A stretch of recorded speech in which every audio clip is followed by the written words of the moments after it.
दूल्हे का फूफा। अरे रिन्नी बहू, तेरे फूफा ससुर आ रहे हैं। घर को फिर से चमका दे, दूध को फाड़ कर रसगुल्ला बना ले, और हाँ, आरती की थाली तैयार रखना। रिन्नी सर पर हाथ रख लेती है।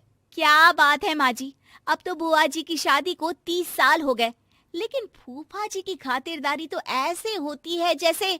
अरे बहू, तुझसे ज्यादा तो मैं परेशान हूँ, लेकिन करूँ भी तो क्या।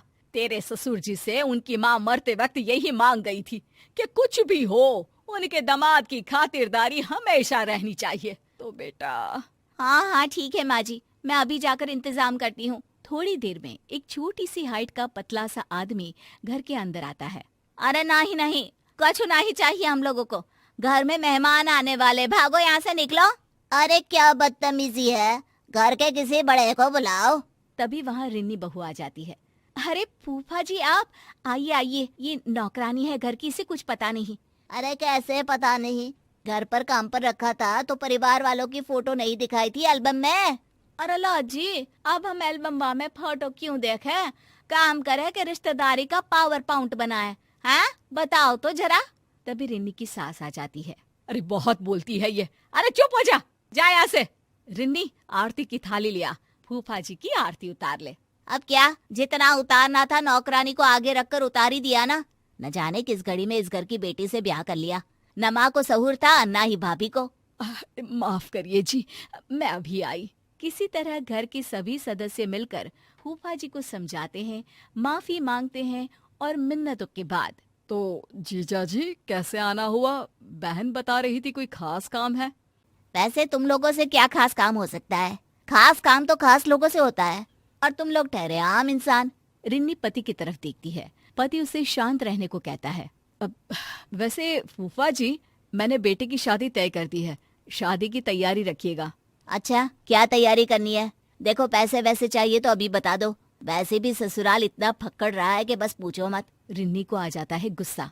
इज्जत जो आपको महाराज की तरह दे, वो ससुराल फक्कड़ कहाँ फूफा जी, और पैसे की जरूरत नहीं है, बस आप और बुआ जी आ जाइए, यही सम्मान होगा। आ जाएंगे, लेकिन कौन है लड़की वाले? और हाँ, मेरे जैसे ससुराल में शादी तो नहीं कर दी। अरे जीवन भर बीवी को तौर तरीके ही सिखाते रह गए। देख लो, लड़की के बाप से बात कर लो, क्या क्या दे रहे हैं। कहीं ऐसा ना हो हम लोगों की तरह तुम लोगों को भी कुछ ना मिले सिवाय लड़की के। सभी को फूफा की बात पर गुस्सा आता है, लेकिन करते भी तो क्या, मरी माँ की आखिरी ख्वाहिश को मानकर शांत रहते हैं। उनके जाने के बाद मैंने जीवन में ऐसा आदमी नहीं देखा, कुछ नहीं होता था इन लोगों के पास। बाबूजी ने बिजनेस शुरू करवाया, पैसे देकर घर खरीदवाया, बिजनेस का गुण सिखाया, और आज अपने ससुराल को भला बुरा बोल रहा है। पर माँ, बुआ कुछ क्यों नहीं कहती?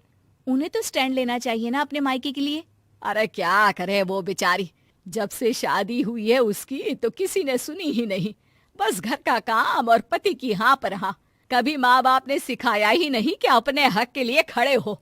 रिन्नी और सास के बीच आई गई हो जाती है कि एक रोज रिन्नी के ससुर जी कहते हैं, अरे क्या क्या तैयारियां चल रही है शादी की, वो क्या है ना, कमला बुआ आ रही है, फोन आया था। क्या फूफा जी भी आ रहे हैं साथ में? वैसे भी आज हम लोग मेरे बेटे के होने वाले ससुराल जा रहे हैं। माँ, तुम बुआ को देख लेना, मैं और रिन्नी तो नहीं होंगे, हमारा जाना जरूरी है।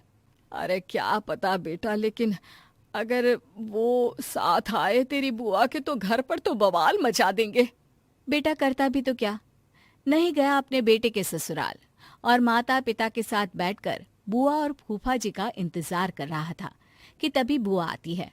अरे वाह मेरी बहना, बड़े दिन बाद आई।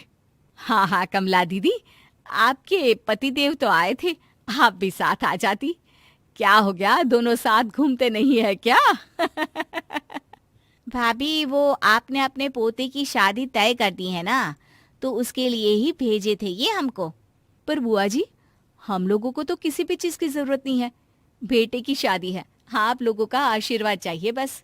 भाभी की बात सुनकर बुआ की आंख में आंसू आ जाते हैं। अरे दीदी, मायके आई हैं, खुश होइए। बिटिया मायके आकर फ्री होती है, और आप हैं कि मन में भार ली हुई है। क्या हो गया बताइए? अरे क्या बताऊं भाभी, इन्होंने ही भेजा है। बोला है आप लोगों को साफ साफ बोल दूं कि शादी में ससुराल की तरफ से इनको सोने की चेन और 5,000 रुपये का चढ़ावा लड़की वालों से बोल कर दिलवा दे, नहीं तो ये शादी में नहीं आएंगे। मुझे भी धमकाया है कि नहीं तो मुझे अकेले ही भेज देंगे। और ये क्या बात होती है बेटा, हम लोगों ने तो किसी भी तरह के लेन देन के लिए मना कर दिया है। लड़की अच्छी है और उनकी माता पिता इतने सक्षम नहीं है। मैंने कुछ पैसे जमा किए हैं, वही आप लड़की वालों को बोलकर इन्हें दिलवा दीजिए ना। बाकी सोने की चेन का इंतजाम तो कर लूंगी मैं। अरे वो तो है मेरे पास, वही दे देंगे। रिन्नी बहू, जाकर सुनार के यहाँ से पॉलिश करवा लेना या तुड़वा कर नई ले लेना। बुआ के चेहरे पर मुस्कान आ जाती है। मैं आज भी आप लोगों पर बोझ बनी हूं ना भाभी।